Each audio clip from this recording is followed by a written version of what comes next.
सबसे पहला मेरा सवाल है, अगर इस योजना से महात्मा गांधी का नाम हटा तो क्या महात्मा गांधी छोटे हो गए? अगर दिल्ली में महात्मा गांधी रोड ना होती तो क्या महात्मा गांधी छोटे हो जाते? या किसी संस्थान में का नाम महात्मा गांधी के नाम से ना होता तो क्या वो छोटे हो जाते? देखिए, महात्मा गांधी को जो वो हैं, जो वो थे, जो हमारे देश में जिस तरह से हैं, उसमें उनका नाम कहीं किसी संस्थान में या किसी योजना में होने या नहीं होने से ऐसा कोई फर्क नहीं पड़ता है। महात्मा गांधी को अगर नोबेल पुरस्कार नहीं मिला तो महात्मा गांधी छोटे नहीं हुए, मेरे विचार से। वो पुरस्कार छोटा हुआ जो महात्मा गांधी के पास नहीं है। वो कोई भी पुरस्कार हो सकता है। तो इसलिए मुझे ऐसा नहीं लगता कि अगर उस योजना से महात्मा गांधी का नाम हटाया गया, वो किसी कारण से हटाया गया या अकारण हटाया गया, वो एक अलग मुद्दा है।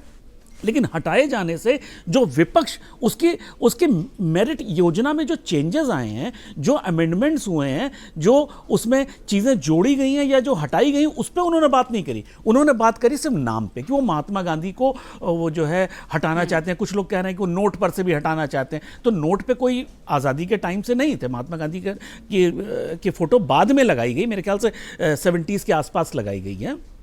तो ये विपक्ष का जो अपना जो सेल्फ गोल करने की जो स्टाइल है, उसमें एक और कड़ी है। देखिए, 20 साल से कोई योजना चली आ रही है, 20 साल से आपके घर में भी चीजें होती हैं, आप बदलते हो, उसमें थोड़े से परिवर्तन करते हो। ये तो वही बात हो गई कि 75 साल पहले, मतलब मैं तो इच्छा शक्ति पे ये मैं दाद देता हूं बीजेपी सरकार की कि इस योजना के मैं थोड़ा सा उन्होंने संशोधन करने की हिम्मत की। अदरवाइज पॉलिटिकल विल नहीं होती कि मैं क्यों करूं, कहीं वोटर ना नाराज हो जाए, कहीं कोई करोड़ों गरीब मजदूर इससे जुड़े हुए हैं। तो भले ही उसका मतलब उन्हें समझ में आए ना आए, लेकिन एक जो जैसे वो संविधान बदल दिए जाएंगे, उस तरह की जो विचार है वो पब्लिक में ना चला जाए, इसलिए सरकारें ऐसा करने से डरती हैं।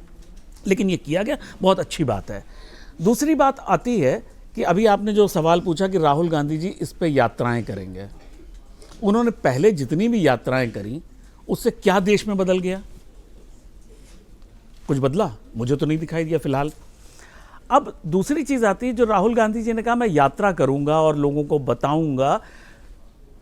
एक्चुअली राहुल गांधी जी बने जिस चीज के लिए हैं, अगर उनको वही करने दिया जाए, जो उनका शौक है, जो उनका पैशन है, वही करने दिया जाए तो बेहतर होगा। अब हम उनसे आशा ये करने लगते हैं कि वो पार्लियामेंट में बैठ के वो किसी सब्जेक्ट पे या किसी विधेयक पे या किसी बिल पे बातें करें। वो उनको उस समय जर्मनी में बैठ के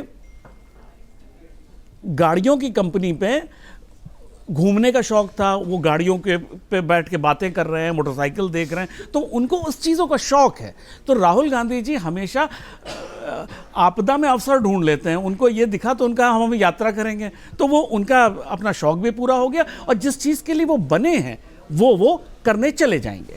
तो मुझे नहीं लगता कि राहुल गांधी की यात्राओं से पहले कांग्रेस ने ये परसेप्शन बनाया जरूर होगा कि उन्होंने वो भारत जोड़ो यात्रा करके बहुत कुछ बदल दिया। मेरे ख्याल से उन्होंने खुद शायद अपना जो सीखा हो। मुझे नहीं लगता देश में कोई ऐसा बहुत बड़ा परिवर्तन आया कि भारत जोड़ो यात्रा के बाद कोई बहुत बड़ा परिवर्तन हो गया, या कांग्रेस की और राहुल गांधी जी की छवि में कोई परिवर्तन हो गया, ऐसा मुझे फिलहाल नहीं दिखता है।